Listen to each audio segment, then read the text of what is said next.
Hello and welcome back to I'll Knit If I Want To, the weekly get together where I try to answer your questions. I'm Andrea Mowry of Drea Renee Knits, and today I am wearing my weekender sweater. This is actually the second of three that I have. It is what I like to call my fancy sweatshirt because it's so comfy, but you could dress it up enough to wear it to work. I knit this one in Brooklyn Tweed Shelter in their Marls line. I think this is the newspaper. I think it's the colorway name. It's black and white marl. And I am wearing it with my plumpy shawl knit out of hedgehog fibers. And I will show you how to wrap this around at the end of the episode.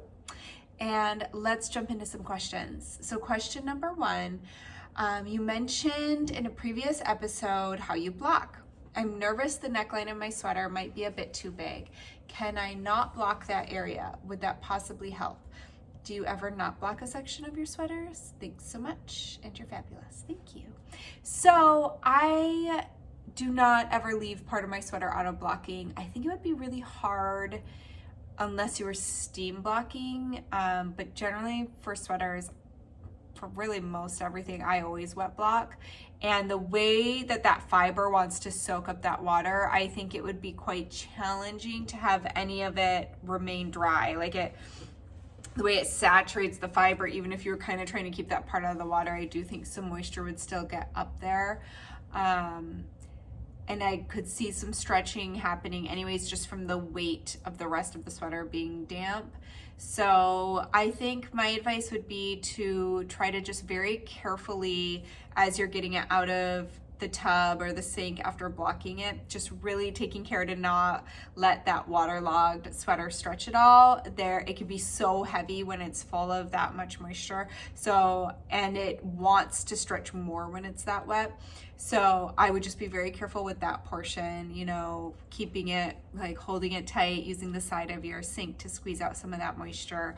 And then with blocking, you can I like to do this little smush and pat for areas that maybe I don't want it to be too big, or sometimes you do have that waterlogged sleeve that drops out of your arms as you're trying to pick up your sweater and it stretches a little too much, it's a little too long. So I kind of do this smushing action where I put it into the measurement I want, and then I pat it flat, and that can kind of help get things to the size you want it, to the dimensions you want. But there is a good chance, if you're worried that that neck is too big, it might just be too big, and you might be better off trying to do a little sweater surgery to fix that sweater so it's one that you love and that you'll wear a lot. If you knit it from the bottom up, you're kind of in luck because you could just undo your bind off at the collar, or if you had picked up your collar, you could just unravel and re-knit the collar. I would either go down one, maybe even two needle sizes to tighten up that collar, or pick up fewer stitches if it was a picked up neckline. So either of those options might help kind of tighten it up.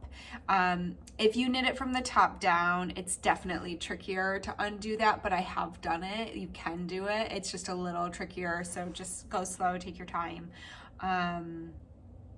But I think it's very much worth it to get that neckline to where you really love it, so that you wear your sweater a lot. So next question. Seeing all your gorgeous jumpers and shawls has really got me wanting to knit a color work jumper for myself.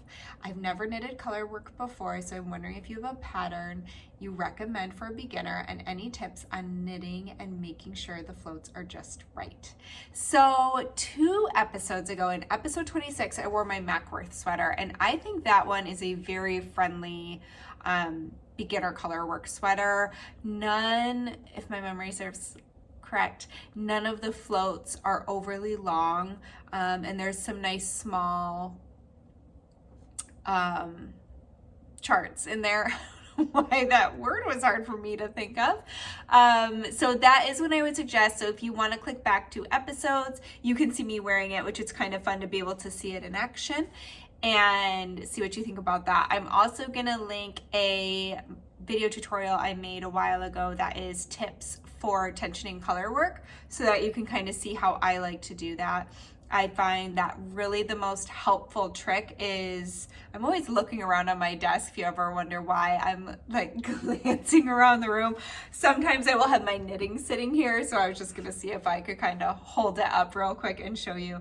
But what I like to do is I spread out all my stitches on my right hand needle quite far, like as far as they will spread, especially when I'm doing a bigger jump. So let's say it's 7 stitches or 5 stitches.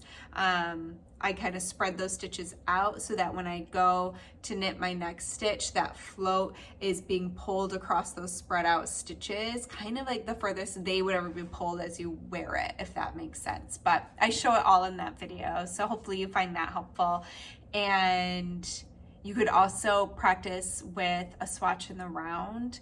The only thing with smaller circumference color work can be quite different than larger circumference color work. That's why I think the Mackworth sweater is a friendly one to get started with, because I think it's easier doing kind of that yoke size circumference to practice your color work on. A hat's another great way to go, especially if the color work's kind of down at the brim.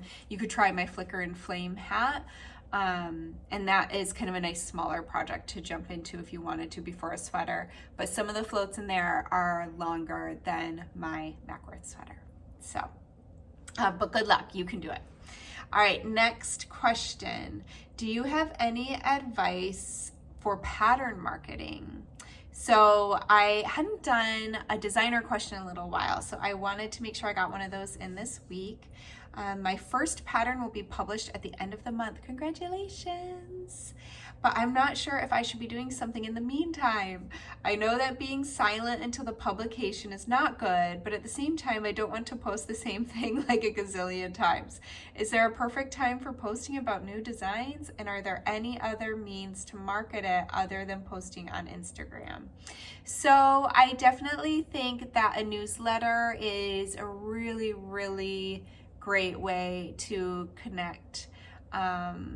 Sometimes it can take a little while to build up your subscribership.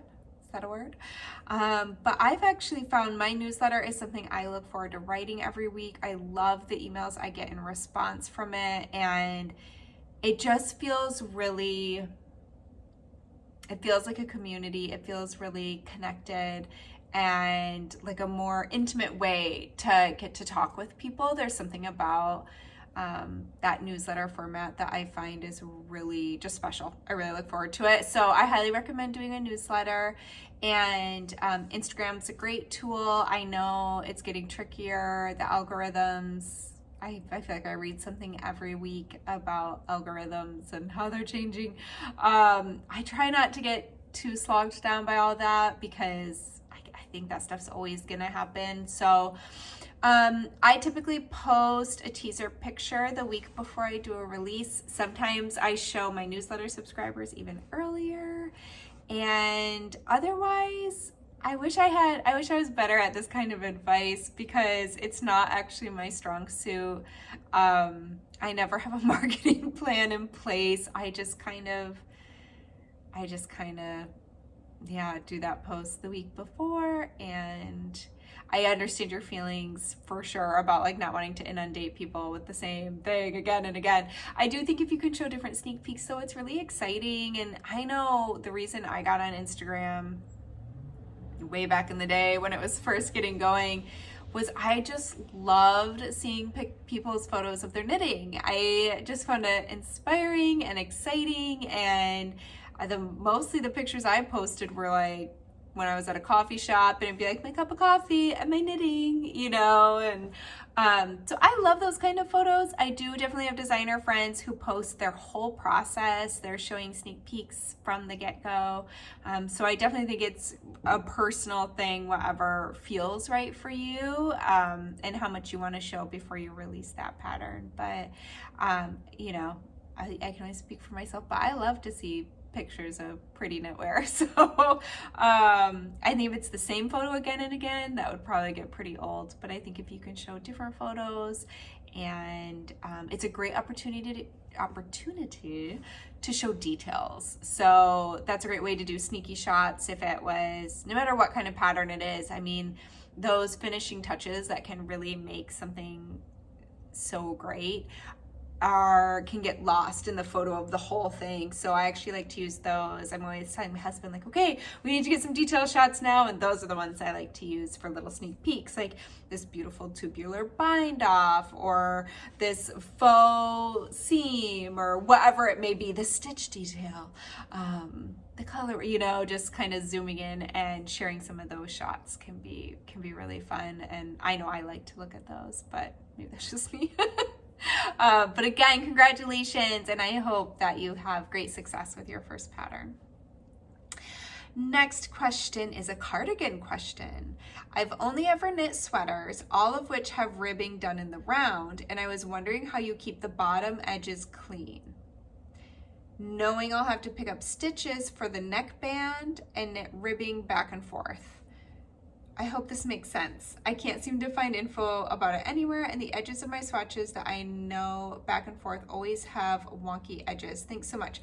So I am a little confused when you say the bottom edge is clean, because what I'm thinking of is if this is for a cardigan that you're maybe talking about for picking up the button band, so you're talking about the raw edges where you'll pick up the button band and the collar at the top. So it depends if you, for the collar, because you did mention the collar in there, that part's gonna be clean because it's either gonna be a cast on edge if you're working top down, or it's gonna be a bind off edge if you're working bottom up and picking up for a collar.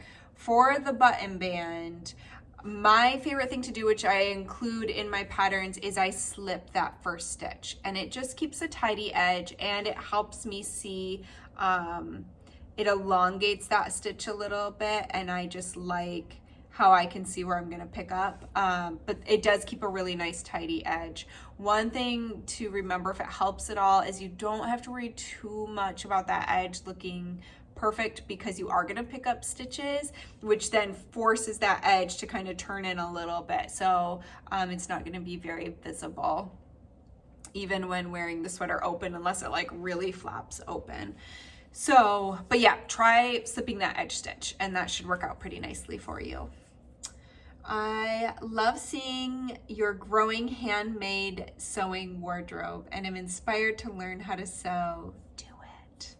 I don't have any background in sewing and don't have a sewing machine. Do you have any book or resource recommendations for beginners? Is there an Elizabeth Zimmerman of the sewing world? When you started sewing garments, did you start with hand sewing? I don't know where to start and I'm feeling overwhelmed. So I did not start with the hand sewing. I definitely did a lot of embroidery back when I lived in the South and it was hotter. I had a embroidery stint when I wasn't knitting as much in my early 20s. But as far as garments go, I have used a sewing machine. My first sewing machine was a Singer that I got for like $99, and it got the job done.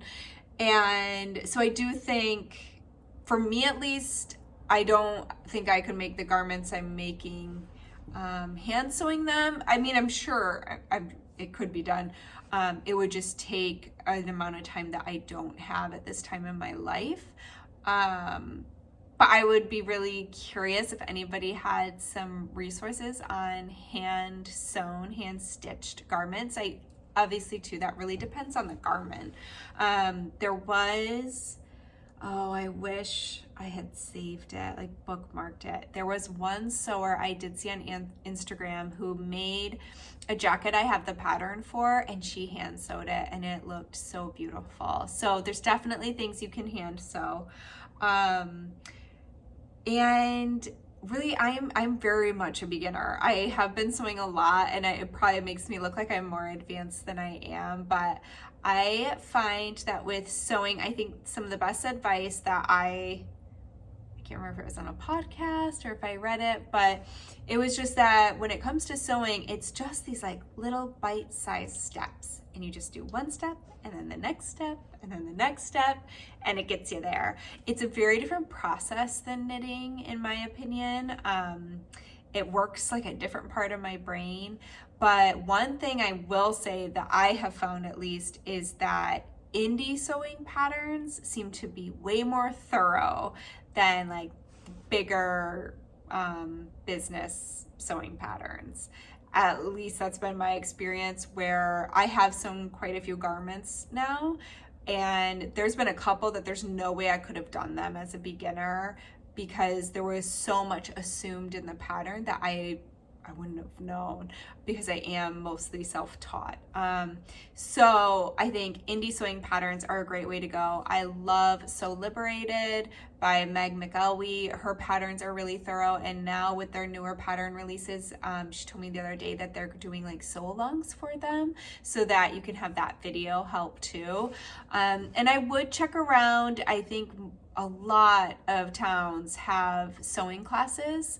I actually just found out my little fabric store here does some sewing classes, and even some of those bigger box stores like Joann's and Michael's, I think sometimes they do sewing classes. Sometimes they're probably just like a tote bag, but that's still gonna give you some basic instruction to kind of get you going.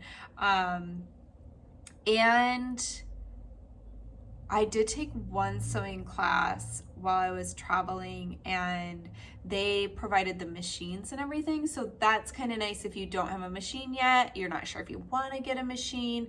That could be a nice way to start learning how to use one, or seeing if you can borrow one, or even going to like Goodwill. I just feel like there's a lot of hand-me-down machines out there. You know, I started with my mom's before I even had my little one that I ended up buying. I had my mom's that she had for like my whole childhood that seemed to break every time I used it, but I have a feeling that was more me than the machine. But yeah, I hope you get into it. I really love it. I feel my best when I'm dressed in all things I made. It just makes me feel the most like myself. So I am all about learning all those different skills to make the things we want to make, because I don't think I'm ever gonna knit like a full pair of pants and stuff like that, like at least not enough to fill up my whole wardrobe. And it gets hot sometimes. I can't only wear knitwear, so it's good to balance it out with some sewing. All right, so bonus question, can you please show us how you would wear the plumpy shawl? And I don't need to read the rest. Okay. So I think I figured out that kneeling, you can actually see me. So hopefully these aren't getting redundant. You're gonna see that I kind of start the same way with all of my shawls. So this is plumpy, this is garter stitch and brioche, which is one of always my favorite combinations for shawls. That's my two favorite things to bring together. I love relaxing garter stitch, and then I love the challenge of the brioche. So you'll see that in a lot of my shawls. But again, I'm gonna start with my longer edge. And this is a very sizable shawl. This is the DK weight version. The instructions come with sport weight as well to make a smaller shawl. That's a little lighter weight for people who maybe don't live in the north like I do. And so I took my longer wingspan and just wrapped that around my neck. Now I'm gonna take the shorter one and I just bring it around. And I'm gonna zhuzh this a little bit. Sometimes you gotta just play with it till it's how you like it. And that's it. And then depending on what I was doing, I do sometimes tuck up. If it's windy, if I'm kind of chasing my kids and I don't want my shawl flying all over, I will just take these longer ends and give them one more little wrap and tuck. And then you can even tie them together, like take the two ends and knot them and then tuck that under if you want it really secure. I think I had a question from somebody the other day asking like, well, how do you keep it on if you're moving around a lot? So you could just tie it, and then it's almost more like a cowl to keep you really cozy. And if you had a jacket on, then it can kind of tuck up into your jacket, and there you go. All right, anything else? I think that's it. I have linked the Plumpy shawl and the Weekender and the Mackworth episode and the tensioning tutorial all down below. So just make sure, sometimes I know people have a hard time finding it. It's just right by the show title there. It'll say show more and you just tap that and it will drop down. If you're enjoying these, please feel free to hit that subscribe button. You can also hit that little bell notification and it will let you know whenever I've put out a new video. I do try to put these out every Friday. The timing can vary. Sometimes they take so long to load. I'm like, ah! Last Friday, I just didn't know if I was gonna get it out in time, but anyways, I hope you're enjoying them. Thank you for coming back and spending some of your time with me on Fridays. And if you have a question, make sure to fill out the form linked below and let me know what you want to know about. And I hope you have a great weekend. I hope you get to knit or sew or daydream or relax or cook something yummy. And I will see you next time. Bye.